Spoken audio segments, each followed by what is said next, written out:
Hello बच्चों, चलिए प्रश्न को देखते हैं। प्रश्न है, अभिक्रिया 2H2 प्लस 2NO से N2 प्लस 2H2O के लिए प्रस्तावित क्रियाविधि निम्न है। क्रियाविधि, पहला पद 2NO साम्यावस्था में N2O2 के साथ। अब पद 2 N2O2 प्लस H2 मंद पद है, N2OH2 यहाँ पर प्राप्त होता है। तीसरा पद N2O प्लस H2 जो कि तीव्र पद है, यहाँ पर N2 प्लस H2O प्राप्त होता है। अभिक्रिया के वेग नियम का निर्धारण कीजिए। तो देखिए बच्चे, यहाँ पर बात करें प्रश्न की मुख्य अवधारणा की। मुख्य मुख्य अवधारणा, तो बच्चे यहाँ पर देखिए, जो अभिक्रिया का मंद पद होता है, यह अभिक्रिया का वेग निर्धारण पद होता है। यहाँ पर हम लिख सकते हैं अभिक्रिया का अभिक्रिया का अभिक्रिया का मंद पद अभिक्रिया का अभिक्रिया में वेग वेग निर्धारण पद होता है। अब बच्चे यहाँ पर मान लीजिए हमने कोई अभिक्रिया लिखी है A प्लस बी से यहाँ पर C, A प्लस बी से C। तो देखिए यहाँ पर हम लिख सकते हैं, तो यहाँ पर वेग निर्धारण पद होगा R बराबर K A और यहाँ पर ये सांद्रता B। अब बच्चे यहाँ पर समझे, हमें जो अभिक्रिया यहाँ पर दी गई है, इसमें हम वेग निर्धारण पद कौन सा चुनेंगे।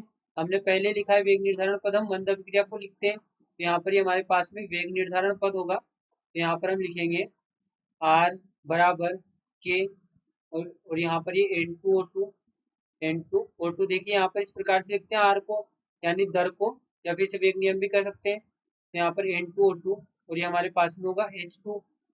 अब बच्चे यहाँ पर देखिए बात करें के साम्य की, तो जो के साम्य होता है बच्चे, यदि इस अभिक्रिया के साम्य की बात करें, तो इस अभिक्रिया के साम्य यहाँ पर हम लिख सकते हैं सांद्रता C बटे सांद्रता A की अभिकारक की और सांद्रता B अभिकारक की। के साम्य यहाँ पर हम किस प्रकार लिखते हैं, उत्पाद की सांद्रता बटे A इंटू B की सांद्रता। तो देखिए यहाँ पर जो अभिक्रिया हमें दी गई है, इसमें यदि हमें के साम्य लिखना है, के साम्य, तो बच्चे यहाँ पर देखिए के साम्य हम किस प्रकार से लिखेंगे। अब जो यहाँ पर हमें अभिक्रिया दी गई है, अभिक्रिया थर्ड हमें यहाँ पर दी गई है, तो अभिक्रिया थर्ड में बच्चे यहाँ पर देखिए N2 और H2O दिया गया है जो कि तीव्र पद है।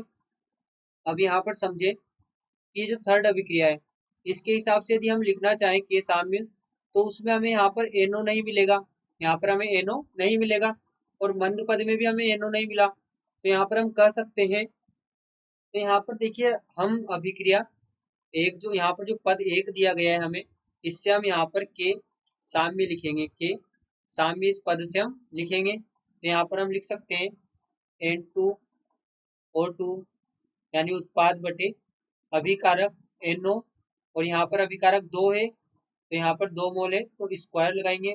अब बच्चों यहाँ पर देखिए, यहाँ पर हम लिख सकते हैं N2O2 जो कि यहाँ पर बराबर है के साम्य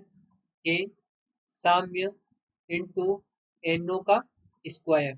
तो बच्चों यहाँ से देखिए हम लिख सकते हैं R बराबर के इंटू के साम्य। हम यहाँ पर N2O2 का मान रखें, यहाँ पर हम लिख सकते के इंटू के साम्य, और यहाँ पर ये H2 और यहाँ पर ये होगा NO का स्क्वायर।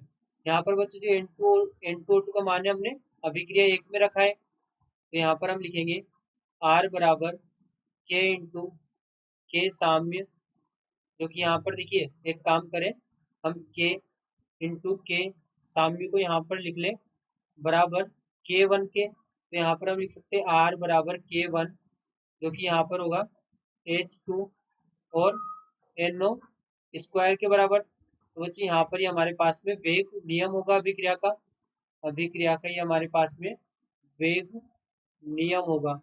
देखिए हमने क्या किया है यहाँ पर, कि जो हमारे पास में N2O2 था, यहाँ पर हमने N2O2 का मान निकाला और हमने N2O2 का मान यहाँ पर रख दिया। इस अभी जो हमारी समीकरण एक थी, इसमें हमने रख दिया इसका मान, तो हमें यहाँ पर ये वेग नियम हमें प्राप्त हुआ। यहाँ पर ही हमें वेग नियम प्राप्त हुआ, जो कि हमारी अभिक्रिया में वेग नियम है। आशा करते हैं आपको प्रश्न समझ आया होगा। धन्यवाद।